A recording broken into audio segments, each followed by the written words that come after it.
selamat pagi Bapak Ibu Saudara yang kasih Tuhan, Jemaat GBDI Situbondo. Ketemu lagi pagi hari ini dengan sarapan pagi. Puji Tuhan, pagi hari ini saya akan memberikan judul tentang orang yang sabar. Ya, kalau kita melihat hari-hari ini Bapak Ibu Saudara, harus diakui banyak orang yang nggak sabar dalam segala hal. Ya, gak sabar mengerjakan segala sesuatunya, gak sabar menunggu misalkan, atau bisa juga gak sabar menghadapi orang-orang yang ada di sekitar, bisa menjengkelkan, ya. Bahkan tidak sedikit banyak anak-anak Tuhan yang gak sabar menunggu jawaban Tuhan, ya. Sebenarnya itu sesuatu yang hampir semua orang mengalami. Mungkin hari-hari ini juga banyak anak-anak Tuhan yang nggak sabar. Aduh, kapan ya bisa cepat ibadah di gedung? Ya, kalau hari-hari ini masih nggak bisa bertemu dengan saudara seiman di gedung gereja. Mungkin ada yang sudah ngomong-ngomong, aduh aku rasanya kepingin cepat ibadah seperti dulu di gedung gereja. Nggak sabar. Bahkan anak-anak sekolah juga gak sabar kepingin bisa ke sekolah. Salah satu murid playgroup ada yang sampai nangis-nangis. Dia ngomong, mamanya kirim video itu, kepingin sekolah, kangen bu guru, kangen teman-teman, kangen sekolah, gak sabar. Nah, sekarang kita baca di dalam Amsal 16 ayat 32. Ini mungkin ayat yang sering kali kita dengar. Saya akan bacakan dalam Amsal 16 ayat 32. Orang yang sabar melebihi seorang pahlawan. Orang yang menguasai dirinya melebihi orang yang merebut kota. Ada kata sabar di sini. Orang yang sabar melebihi seorang pahlawan. Satu ayat lagi di dalam Efesus 4 ayat 1 sampai 2a. Demikian bunyi firman Tuhan. Sebab itu aku menasihatkan kamu, ini adalah surat yang ditulis oleh Rasul Paulus, orang yang dipenjarakan karena Tuhan, supaya hidupmu sebagai orang-orang yang telah dipanggil berpadanan dengan panggilan itu. Hendaklah kamu selalu rendah hati, lemah lembut, dan sabar. Ya, ini dua ayat ada kata sabar baik di Amsal maupun di Efesus 4. Bapak Ibu Saudara yang kasih Tuhan, kesabaran itu adalah satu bentuk ketenangan hati dalam menghadapi segala sesuatu. Ketenangan hati dalam menghadapi segala sesuatu. Memang tidak mudah ya bagi seseorang itu untuk bisa menguasai diri dengan tetap sabar. Saya sedikit saja bersaksi, saya ini salah satu orang yang dulunya boleh dikatakan gak sabaran, tapi saya bersyukur kepada Tuhan, hari demi hari Tuhan membentuk saya jadi pribadi yang lebih sabar dibandingkan dulu-dulu. Saya ini sudah waktu masih ada almarhum suami saya Pak Heru, saya ini sudah diingatkan, ya, kita kalau mencuci kan pakai mesin cuci. Suatu waktu memang sanyunya itu airnya keluar sedikit, sehingga waktu itu Pak Heru, almarhum Pak Heru mengambil langkah supaya cepat. Dia ngisi air di bak, kemudian di ember itu dimasukkan airnya di mesin cuci. Nah, itu karena memang air yang masuk melalui mesin cuci waktu itu pelan, dan rupanya itu membantu untuk cepat. Nah, setelah peristiwa dari air itu sudah airnya deres, airnya besar, saya ini melakukan itu terus. Jadi saya tandon itu, saya ember itu, air itu saya siapkan air di ember, saya terus dari kalau sudah waktunya ngisi, nah ini disuntuk gitu. Nah, almarhum Pak Heru sudah mengatakan nggak usah mah, nanti sakit kamu, wong airnya sudah besar. Tapi saya ini orangnya rodok nggak mau dikasih tahu ya. Jadi saya lakukan itu terus sampai kira-kira ya terus begitu sampai kira-kira 2 bulan yang lalu lebih kurang. Saya itu masih melakukan itu dan diingatkan oleh anak saya, lu mah ngapain? kok pakai air gitu, wong itu kan iso langsung mesin cucinya dari keran langsung, biar cepet saya Tuhan. Sampai akhirnya inilah bentuk ketidaksabaran saya. Suatu hari punggung saya ini sakit luar biasa, sampai itu terjadi waktu doa 10 hari Bapak Ibu.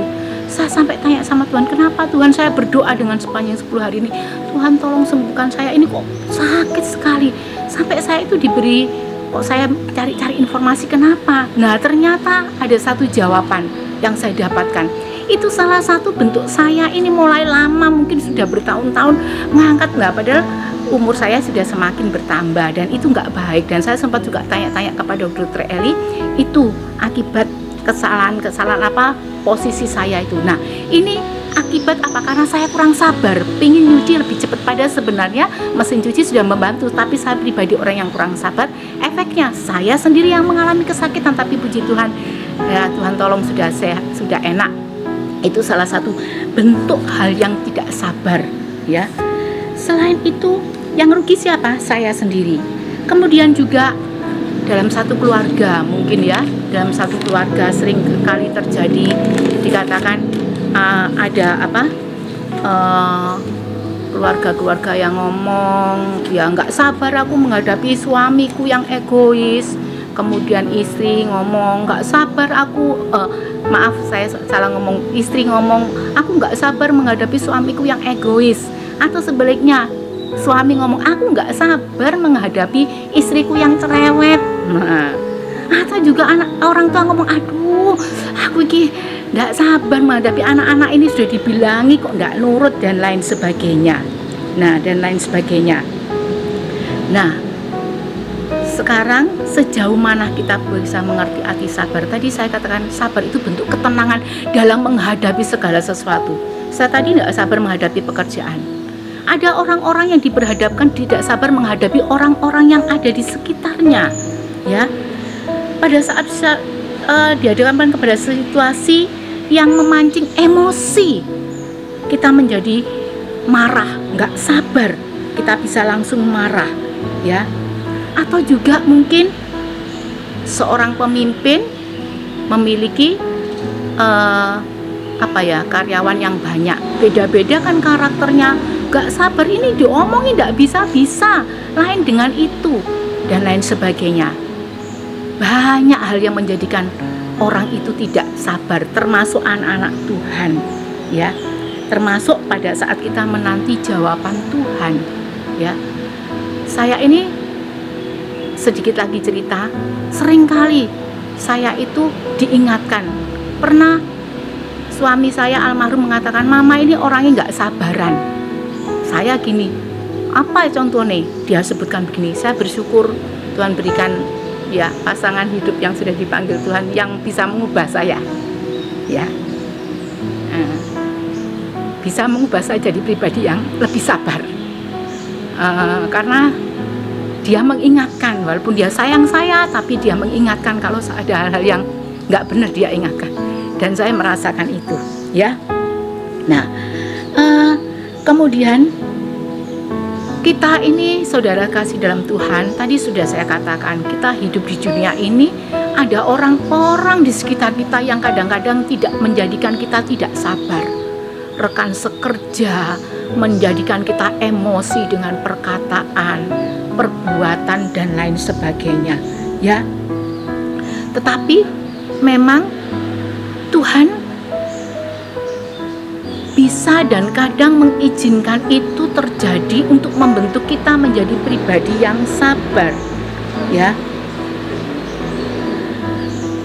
Kalau kita katakan, aku ingin hidup seperti Yesus, ya, aku ingin melakukan segala sesuatu seturut dengan kebenaran firman Allah. Salah satunya itu adalah karakter sabar itu harus terjadi. Kita ingat hari Kamis yang lalu pada waktu pemuritan, Saudari Wenwen mengatakan bentuk ibadah. Saya itu dibukakan lagi. Sebenarnya bentuk ibadah itu bukan pertemuan di gedung gereja, itu dikatakan, bukan waktu kita saat teduh saja atau doa pagi, tetapi sepanjang 24 itu dikatakan ibadah. Bagaimana juga kita menghadapi orang-orang yang ada di sekitar kita yang kadang menjengkelkan kita, menjadikan kita marah, menghadapi pekerjaan yang kita ingin tuntut cepat selesai. Seperti tadi saya ingin cuciannya cepat selesai, nggak sabar melakukan hal yang sebaliknya nggak dikerjakan. Itu salah satu bentuk ibadah setiap sepanjang 24 jam. Demikian juga kalau kita dibawa oleh Tuhan untuk hari ini belajar tentang sabar, itu adalah bentuk ibadah juga yang harus kita lakukan. Karena apa? Kesabaran itu adalah salah satu buah roh. Kita tidak usah baca dalam Galatia 5 ayat 22 ya. Kita baca saja di dalam 1 Timotius 1 ayat 16. 1 Timotius 1 ayat 16. Tetapi justru karena itu aku dikasihani, agar dalam diriku ini sebagai orang yang paling berdosa. Ini kalimat di sini yang saya tekankan. Yesus Kristus menunjukkan seluruh kesabarannya. Amin. Yesus Kristus menunjukkan seluruh kesabarannya. Dia Bapa yang sabar menghadapi kita. Dan kita juga mau sabar seperti Yesus. Kita mau terus melakukan itu supaya kita dibentuk menjadi sama seperti Yesus. Yesus sabar terhadap kita anak-anaknya yang sering maunya sendiri, sakarpe dewe, ya, melangkah menghadapi sesuatu yang gak sabar. Kita cari jalan pintas, kita tidak bertanya kepada Tuhan. Tetapi apa yang terjadi kalau kita melakukan jalan pintas? Itu merugikan diri sendiri. Tadi dikatakan dalam Amsal 16 ayat 32 dikatakan orang yang sabar itu melebihi seorang pahlawan, ya. Pahlawan dia menghadapi musuh, banyak siasat tetapi dia sabar menghadapi musuh, dan dia terus bertekun untuk bagaimana caranya dengan penuh kesabaran menghadapi musuh itu. Kalau dia sabar dan dia bisa mengalahkan, aduh puji Tuhan, ada satu sukacita yang terjadi. Jadi Bapak Ibu Saudara yang kasih Tuhan, kita mau belajar seperti Yesus. Adakan perubahan dalam sikap hati kita, ya. Hari-hari ini jadikan hidup kita menjadi pribadi-pribadi yang sabar. Sabar dalam segala hal. Memang gak bisa dengan kekuatan kita sendiri, tetapi Roh Kudus yang memampukan kita. Kalau kita mau dibentuk menjadi pribadi yang sabar. Kalau dulunya gak sabar, sedikit demi sedikit melalui proses yang Tuhan izinkan dengan orang-orang yang ada di sekitar kita, kalau kita menyikapinya dengan hati sabar, itu juga merupakan satu ibadah dan itu berkenan di hadapan Tuhan. Kita mau menjadi pribadi yang seperti Yesus. Jadi dikatakan Yesus Kristus menunjukkan segala kesabarannya. Kita juga menjadi orang tua yang sabar menghadapi anak-anak kita. Minta pimpinan Tuhan. Kita juga menjadi suami-suami yang sabar menghadapi istri-istri. Menjadi istri-istri yang sabar menghadapi suami-suami. Saling melengkapi satu dengan yang lain. Kita percaya kalau itu ada dalam hidup kita, itu adalah, tadi saya katakan, itu adalah salah satu buah roh. Kesabaran bisa dihubungkan dengan penguasaan diri. Orang yang sabar bisa menguasai diri. Dan biarlah hari ini, apa yang kita lakukan hari ini, di rumah, di tempat kita bekerja, di jalan, di mana saja, kalau ada sesuatu yang menjadikan kita tidak sabar, kita ingat firman Allah. Aku mau hidup sabar, belajar seperti Yesus. Amin. Puji nama Tuhan. Bapak Ibu Saudara, ini renungan firman Tuhan yang saya dapat sampaikan. Kiranya Roh Kudus yang akan memberikan pengertian lebih dalam lagi. Amin. Tuhan Yesus memberkati kita semuanya.